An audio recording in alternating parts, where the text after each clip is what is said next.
Yes. Yeah.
All right, good evening, everyone. I think we're going to get started here.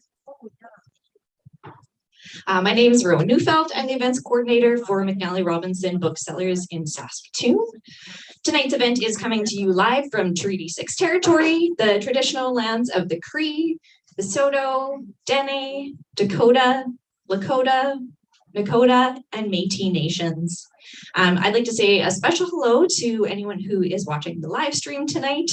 We've got a camera just at the back by the questions desk here, so thanks so much for joining us virtually. And for everyone who is here in person, thank you for joining us as well. Out of an abundance of caution, we're just asking that you keep your masks on for the duration of the event. Tonight, it is my pleasure to welcome not one, not two, but three poets tonight to launch their brand new collections. We have Mari-Lou Rowley launching Catastrophe Theories, which was published by Anvil Press based in Vancouver. We have Katherine Lawrence launching Black Umbrella, published by Turnstone Press in Winnipeg, and Rhona McAdam launching Larder, which was published by Caitlin Press in BC. So thank you all for joining us tonight. It's going to be a wonderful evening of poetry. And I would like to just give a special shout out to the three independent Canadian presses that we're working with tonight, Anvil, Turnstone, and Caitlin. And I think with that, I'm just going to stop talking and I'm going to hand it over to Katherine Lawrence, who is going to do our first introduction for the evening. So please welcome Katherine Lawrence.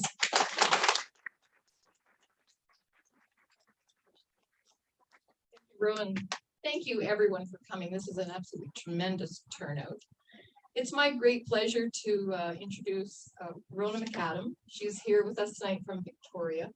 And she spent a memorable year in Italy in 2007, earning her third, and she says probably, she hopes and prays, her last master's degree in, get this, food, culture, and communication.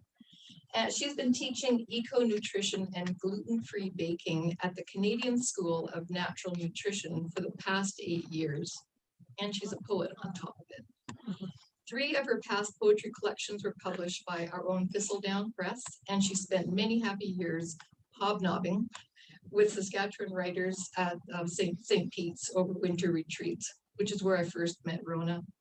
Her recent books include Cartography and Ex Vila, both poetry, and Digging the City, an urban agriculture manifesto. Her new collection, Larder, is an absolutely gorgeous book. It includes poems on bees and bugs and, of course, food. Please join me in welcoming Ronan Mcadam.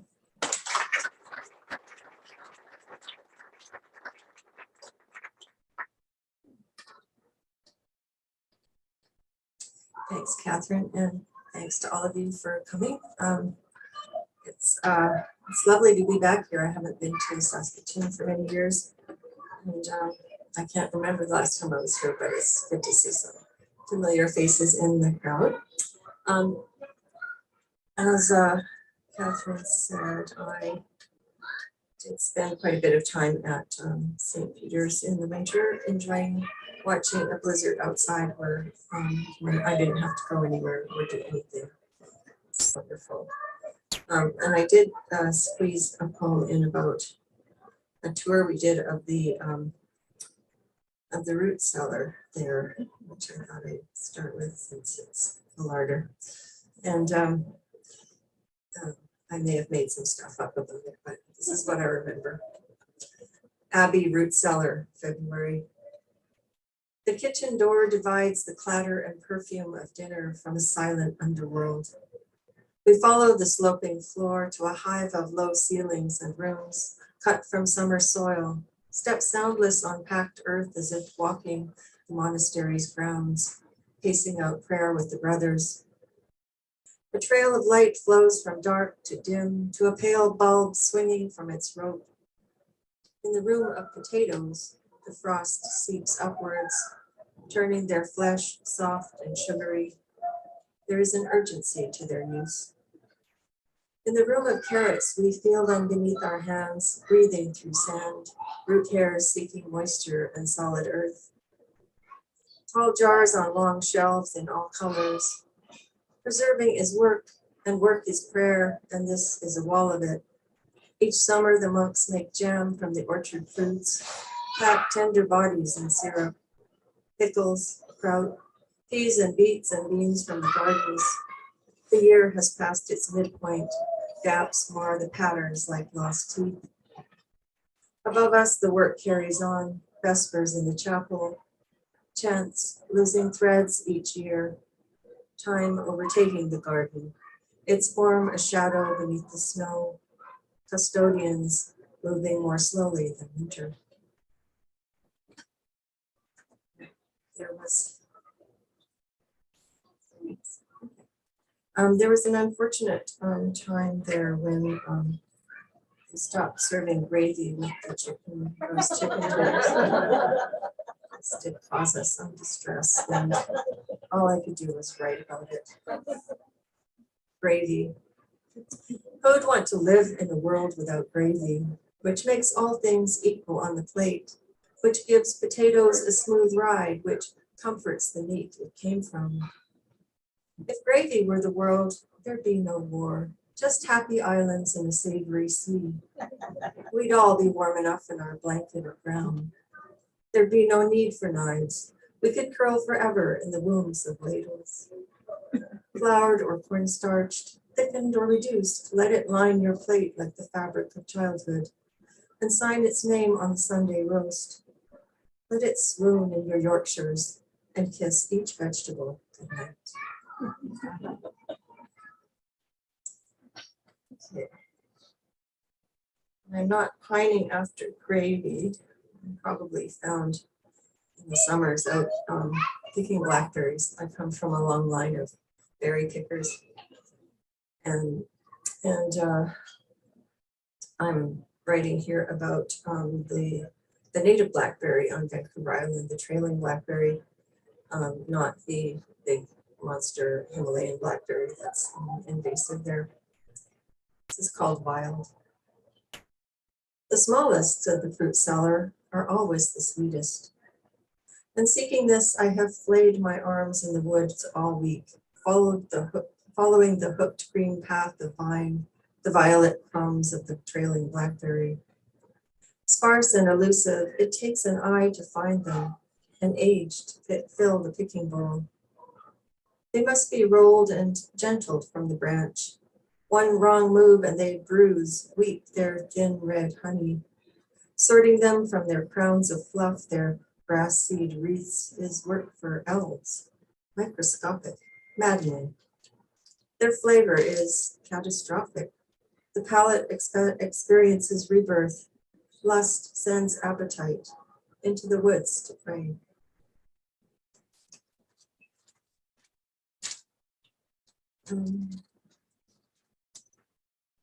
I've had a few sort of health and similar poems in here.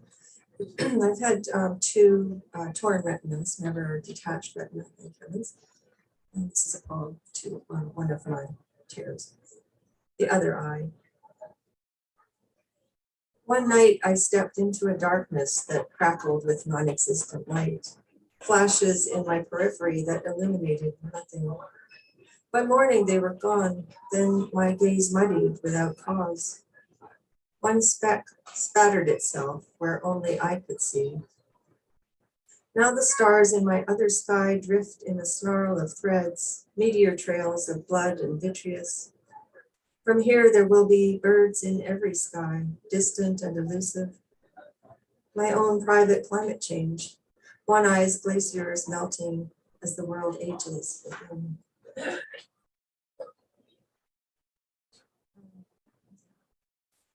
Back to Saskatchewan. I spent a couple of weeks at Sage Hill when it was at St. Michael's Friary in Lumsden. And that was a spring when the ticks were particularly lively.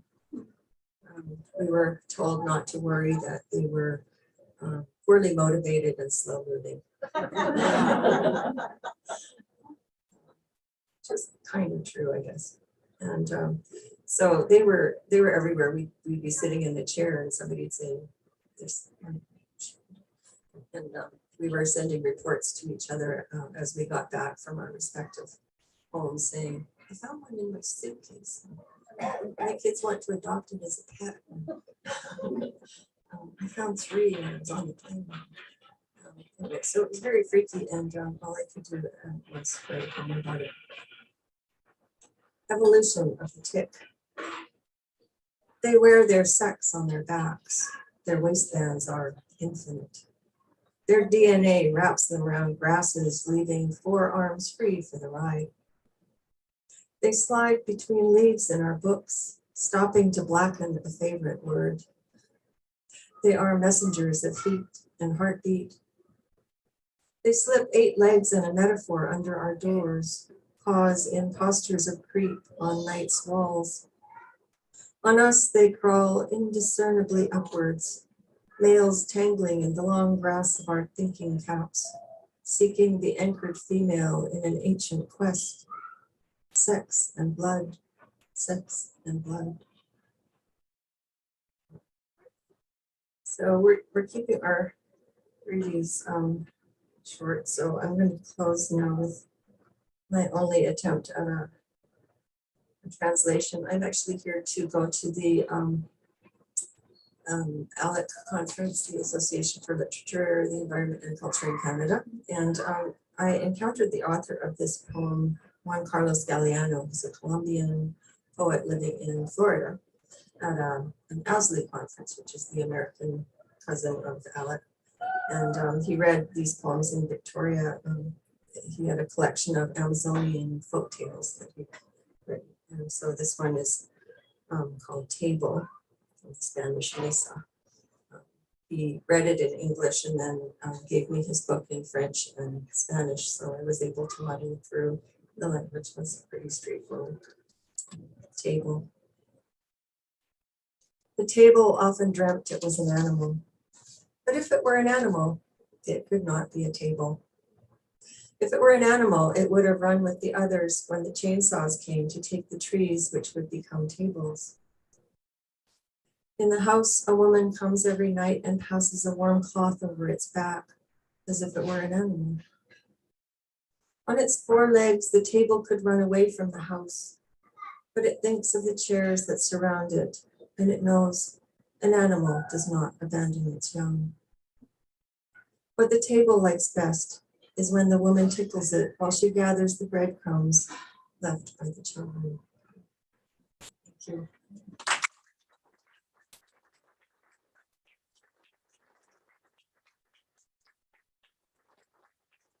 Now, it is my great honor to introduce our next reader, who is Mari-Lou Rowley, known to many of you, I'm sure. And you will know she's an eco-science poet, essayist, and interdisciplinary scholar, and a damn fine cook. She's published 10 collections of poetry, most recently Catastrophe Theories, which she's going to read from tonight. It was a CBC Books Choice for Canadian Poetry this spring, and her previous book, Unus Mundus, also for Anvil, was nominated for 3 Saskatchewan Book Awards. Her poetry, essays, book chapters, and multimedia work have appeared internationally in literary, arts, and science-related books and journals, including Fractured Ecologies from Denmark, the Journal of Humanistic Mathematics in the US, and the UK's Aesthetica magazine's Creative Works competition. She's currently the editor of Brain magazine and is working on a novel and poetic memoir. Please welcome Mari-Lou.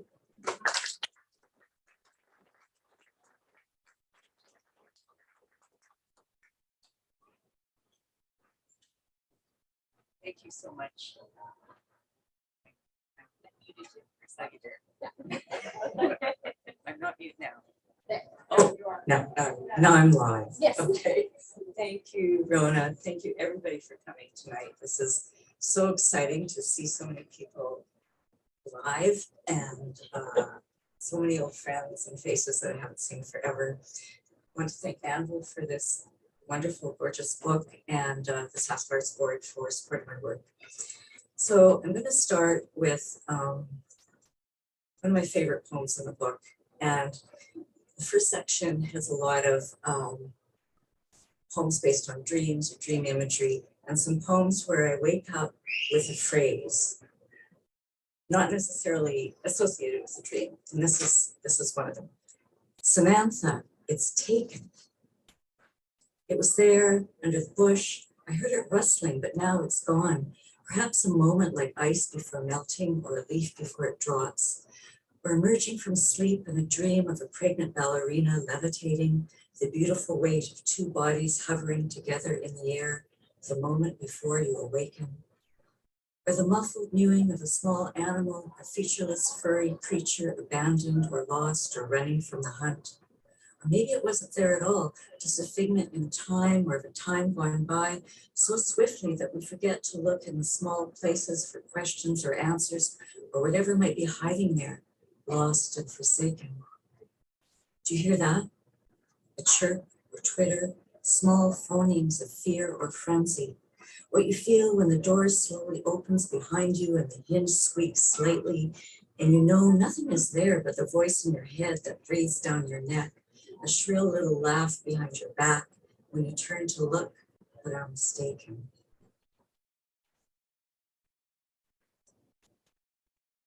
And this is from another dream phrase.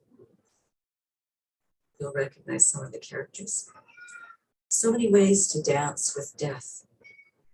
Tango with a gigolo on the edge of a lagoon, an accordion playing in the bayou background, crocodile eyes, periscope. Wait for the misstep. Waltz in the ice with a dancing bear, skate blades cutting time to Strauss, which annoys the bear, as does music in general. If he charges, don't think you'll ever outskate him. Foxtrot with the Minister of Defense. He looks so silly with those cumbersome guns, but you must not laugh. You must not. Two-step with the President. Be careful not to smudge his shoes or hold his clammy hands too closely in case they misplace themselves. Compliment him on his newest selfie, the advancing iceberg of yellow hair, but never, ever on his double chin top deals. Square dance with the head of the oil company and his PR staff. Do-si-do all around the tailing ponds, in the moonlight, gleefully, light a match, throw it in.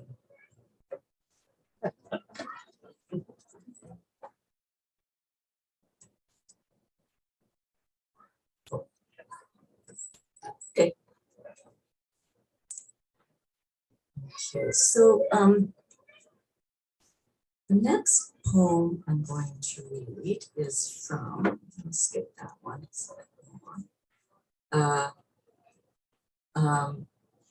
It's from the section Catastrophe Theories, which is the title of the book.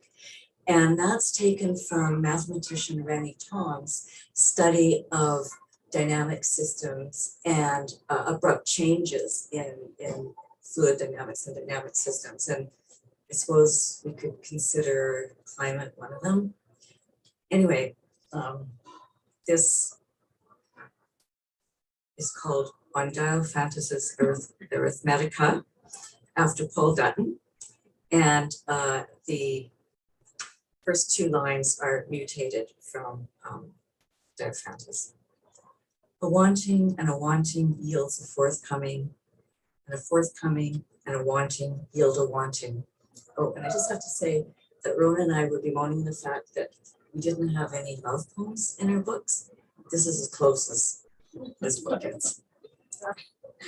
And did I tell you of the brim of it all and the words welling and sucked back under the undertow of wanting to yield, all kneading under your kneading hands, and the words welling and sucked back and forth and finally returning to source, streamhead, bubbling a fissure, forceful, wanting your hands there, forthcoming under the undertow of wanting to yield and fall forward, running toward your words outstretched and spilt forth over the edge of this forthcoming yielding under your kneading hands, all thoughts full of words unsaid, reverbed, undone, this pounding, ribbed, throbbing, wanting, and did I tell you over the brim of it all?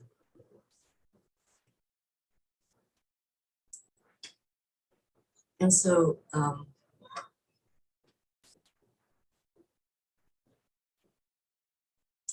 going to read one of the catastrophe theories. This is the Swallowtail Catastrophe, and it's based on true stories. Dilemma. In the schoolyard perimeter, the paper plane is made up of 3 surfaces of folds, which meet in 2 lines, which in turn meet at a single swallowtail bifurcation point. Then it crashes. Elucidation. It's one thing to see a stuffed polar bear, moth-eaten and dusty, its neck wrapped in beads and a silly hat on its head. Another to meet a real bear in the woods while oblivious to territorial claw marks, but open to surreal wilderness experiences. Yet another to have your photo taken on a dally slip couch in the courtyard of his villa under the scorching Costa Brava sun, with a Michelin man standing guard, and later alone in the swimming pool at the modest hotel, serving wave patterns, angles of index and refraction, minimum, maximum pairs, and wondering about lost chances when a swallow dives just above your head, fanning its tail as if to say, follow me. What have you got to lose if you go with a dark Basque stranger to his parakeet sanctuary in the dusty hills? Your heart, your life, your plane ticket home? Formula. V equals x to the 5th plus ax third plus bx second plus cx. Notation. Where v is the tip of the swallow's tail, x the object of attraction, a the direct route home, b the branching behavior, and c the traffic. That was an amazing trip. And I did meet a bear in the forest. It's another story. So I think that I will, again, keeping this to the time, I need to tell you a little bit about this series though. The last section is called Hypatia's Lament. And when I started this book, I actually started it at the Wallace State House at East End. And I'm very thankful and grateful for that experience. And I thought I was going to write a book poetry of math and mathematicians, and I had Stephen Hawking's When God Created the Integers, as everyone does, you know. and Hypatia was an amazing mathematician, philosopher, teacher, and she lived in the 4th century CE. Just around the time Alexandria was burned and Christianity was kind of rearing its intolerant head. And she was ripped to pieces by an angry mob of nutrient monks with either oyster shells or ceiling tiles, I'm not sure which. Anyway, she was only mentioned in a footnote in Hawking's book, and I thought, I need to write about this woman. And so I chose An Heroic Crown of Sonnets because of its mathematical structure. And so the first line of the first sonnet, then, or the last line of the first sonnet becomes the first line of the second, and all the way down to the 15th sonnet, which is comprised of all the first lines of all the sonnets, with the very first line being the very last line of the sonnet. So, okay, that's about all you need to know. Oh, and then I wanted a contemporary echo to the sonnets, so I ran them through a Markov chaining algorithm and got an echo poem, which I'll read beside the first two sonnets, and then I'll read the very end sonnet. Life is emergence, the mind opening, yearning to discover patterns of truth, an unbridled thing in need of harness. Cool philosophy and warmth of numbers. Take my hand, for instance, or shell outheld. How many drops of rain can they contain? Then again, how many drops in a cup before it overflows or is quickly drained? The consequence of knowledge is danger. The consequence of truth is not beauty. To bleed a body dry, how many cuts before thought takes flight in semblance of wings? Black against white, smoke against clouds, together unfurling a holy chorus of rage. And this is the echo line.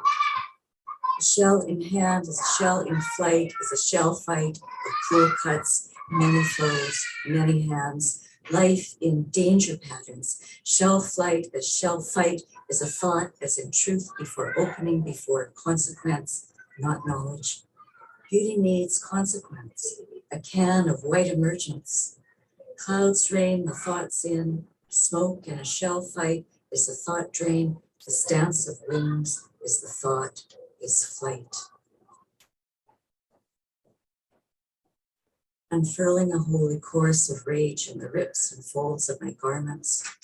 Pale as a rare scroll, it unrolls and burns. Theon, my father, we yearn for the one marvelous lemma, indivisible as melting ice, life's abstractions and sums. For the reason we hold knowledge sacred, allow thought to soar above spires, unholy ghost and pyres, cindering bone to dust. To know the ebb and flow of tides and moons, the curve of the sun in the palm of earth, turn and spin of the celestial dance, conjoining and conflict of the gods, all immaculate knots and bone spurs of thought. Pyres soar and soar and soar, tides turn, too marvelous the all-reason thought, rare and unholy. Some soar, scrolls burn, subtraction spires, a soaring of we, melting lemma, unknown, unrolls, cindering reason, all thought rare as life. For not smelting knowledge, we melting, spires soar to the chorus, skin in the dance, ice garments dust bone, indivisible conflict of we, melting, lemma unrolled, cindering knowledge, individual melting of life's form. And then the very last sonnet.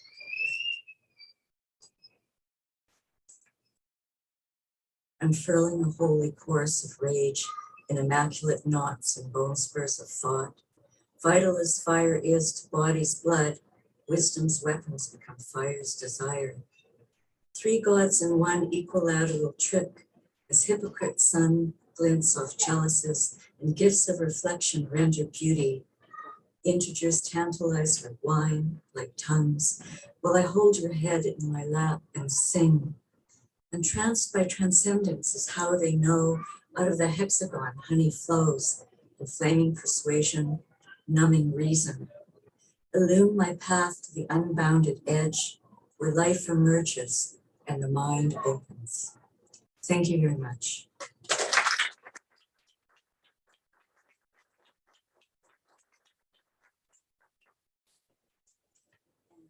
Now, it's my pleasure to introduce Katherine Lawrence, who's going to be reading from her poetic memoir, Black Umbrella.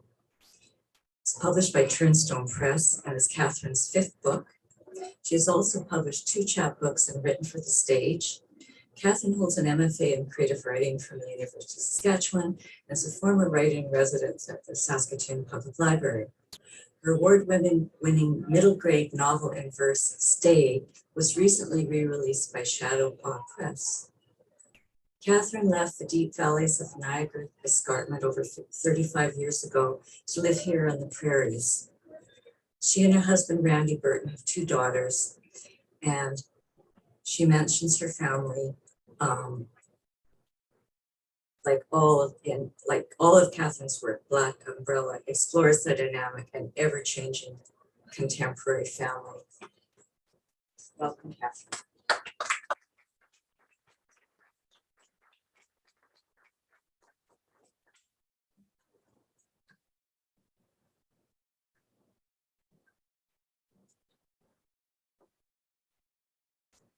Thank you. Thank you very much. It's 1964. I'm in grade 4. I'm sitting at my desk in my classroom on the Hamilton Mountain.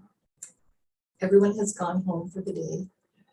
I'm waiting for my mother to arrive for a parent-teacher interview with Mr. Wheeler. He's the only male teacher I'll have in my elementary career.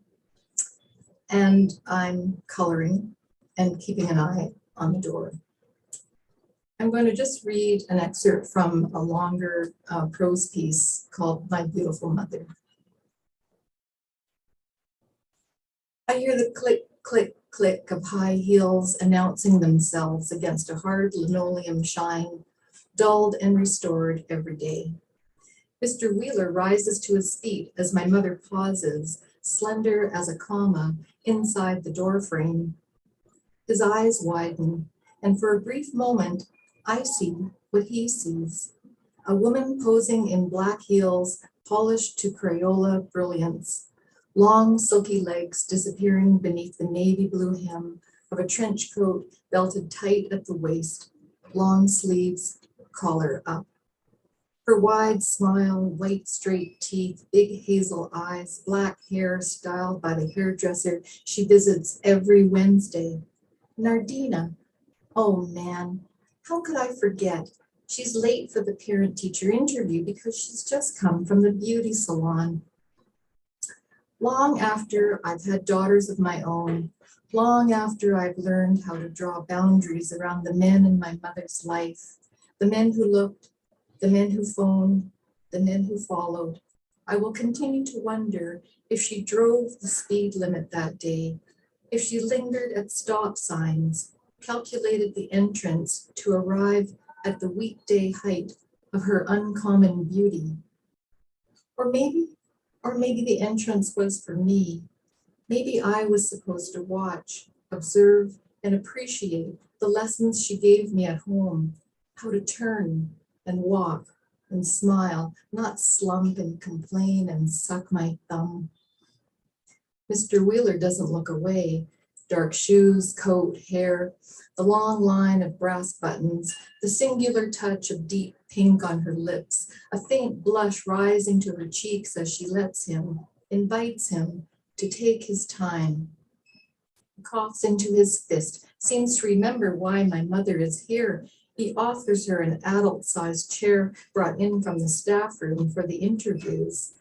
I move from my desk and I stand beside her, inhale her hairspray, let the sweet florals catch the back of my throat. I edge closer, my nose a breath away from the side of her powdered face. She's mine. She belongs to me and little sister and our father. I hear what I know. I am a polite girl and I achieve good grades. I excel at reading and spelling and composition. I participate in class. I'm kind and respectful and I'm punctual. And something else. Mr. Wheeler suggests I need extra help with long division, but his words fly fast like the numbers I can't hold in my head. He rolls a pen between his fingers, his eyes grading my mother. E for long legs, A+ for pointed breasts, A++ for the pulse at the base of her throat, her full lips and bright eyes as she accepts the pen he offers. I try to insert myself as the subject of today's meeting, but they've moved to a place I can't reach. And worse, I've lost her scent to something animal, something not my mother. Her pupils glowing inky black as the signature she scratches on the back of my report card.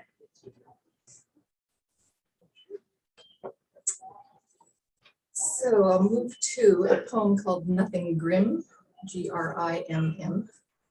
This is part one of a 4-part poem. So as you heard in the introduction, this is a poetic memoir. And so for the purposes of this brief reading, I'm just going to catapult you through decades as we go along here. But in this poem, I'm just leaping ahead by a few years. Just excuse me. So I'll just read this first section here. Nothing grim. We moved into a 2-bedroom apartment, the ceiling stippled with white plaster and glitter. Nights alone I babysat while mother took classes or dated a man with no last name, a man whose plans were unreliable as mother's moods. She blamed his wife. I let little sister jump giggly on the bed, arms overhead, fingertips reaching for sparkle. She believed things had gotten better. I read her a bedtime story, nothing grim. Tuck her in, try my hand at high school French and math, my concentration shot with black holes. Instead, I dreamed pages and pages. About what? A treehouse, the laddered height, a room with desk, chair, lantern, a bedroll to unroll my red lily rage, a top bunk for little sister. That little sister of mine is watching from Hamilton tonight. And this poem, Barb, is for you. It's called Up and Away.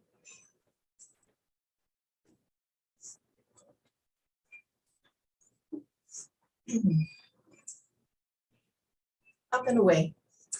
I carry 14 saved dollars folded inside a brown leather shoulder purse pressed against my hip like an amulet.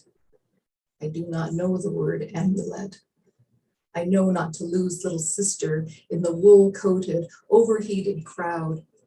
She holds my hand as we push past a miniature village, a tiny mechanical girls and boys skating circles on mirrored glass, trimmed with snow sprayed from a can.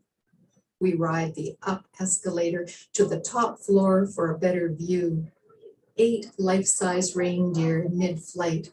Rudolph's red nose, a neon bulb little sister believes will guide the sleigh as she sleeps all night while I listen in the dark to Santa and his wife playing pickup sticks with a broken marriage. We buy English toffee for our grandfather. We buy box stationery for our grandmother. We buy perfumed bubble bath for our mother and soap on a rope for our father. We buy chocolate-covered cinnamon hearts for the bus ride to 36 Price Avenue, the split level our parents will divide and sell after the snowman on our front lawn melts, his stone eyes returned to mineral matter.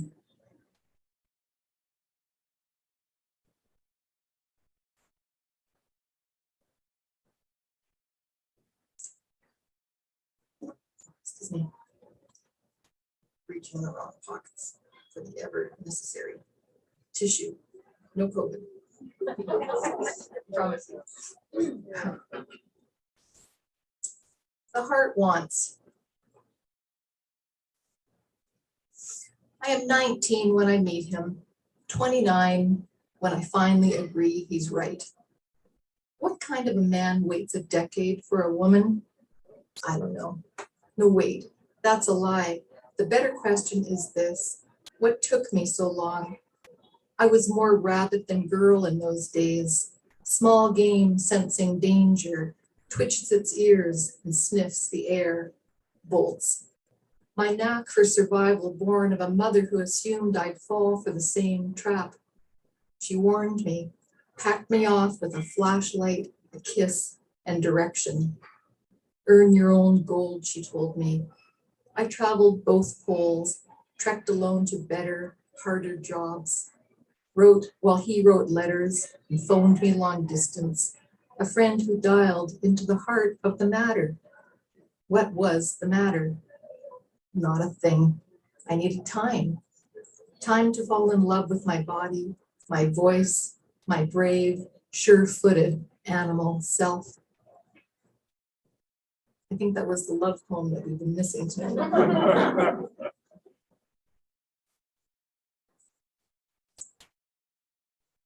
I just want to make sure that the brief overview you're getting of this memoir includes a reference to my father. So sadly, I bring you Minute Eulogy. He had remarried by this point, and many decades had passed. 2-minute eulogy. My stepmother agreed to read a psalm. Green pastures, quiet waters, the darkest valley. The Reverend suggested hymns and prayer, asked who would deliver the eulogy for my father. She gave me 20 minutes. I wrote and timed my lines and practiced out loud. Listened to my daughters rehearse verses from a book they see once a year, if we attend. My sister insisted she couldn't speak without sobbing. We each did as bid. I spoke in honor of the man who taught me never cheat, never lie. In truth, I could have left 18 minutes on the dais, donated time to the Reverend for more prayer, a third verse. I needed only enough breath that morning to stand and face the congregation in my father's church, to say he lathered before he shaved, and he smelled like fresh snow and mint toothpaste. His rise and shine was my daily weather. He mashed the boiled potatoes with the back of his fork and passed the butter. He caused me into something. I mean, I was really something in his eyes. Sister too. I'm going to wrap up with this piece called I Am the Empty Nest. I've taken poetic license here because there's reference to a cake that I've never made. I've made many cakes, lathered them with custards and whipping cream, slathered them with berries, but not this one. And I also want to say thank you so much for coming. It's just been wonderful. I want to give a huge thanks to Turnstone Press, an absolute dream team to work with. My brilliant editor, Di Brandt, thank you so much. Thank you, Canada Council, for early support, and McNally Robinson. I am the empty nest. The first one flew away, higher education. The second stayed in the nest. She wasn't ready. Good. Neither was I. Didn't last. She grew up and fledged.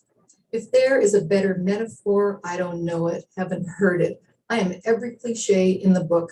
I am home where my heart is. I am time running out. I am careful for what I wish. I am what I eat. I am cake, shaped in honor of the nest. I crack eggs and separate whites, add 1 cup sugar, pinch of salt, a little cornstarch, whip at high speed until thick peaks rise. I heap the mess onto a metal sheet, sculpt with a spatula, and create an airy meringue. Bake an hour on low, leave to cool in oven overnight. Crusty, brittle outside, creamy smooth inside. I am every cloud with a silver lining. My first and my last flock to my table for pavlova, often as they're able. Spoon cake garnished with lemon curd, pitted red cherries, raspberries, blackberries, kiwi, slices ripe peach, My sweet, sweet grief, the one that comes and goes, a thing with feathers. Thank you so much.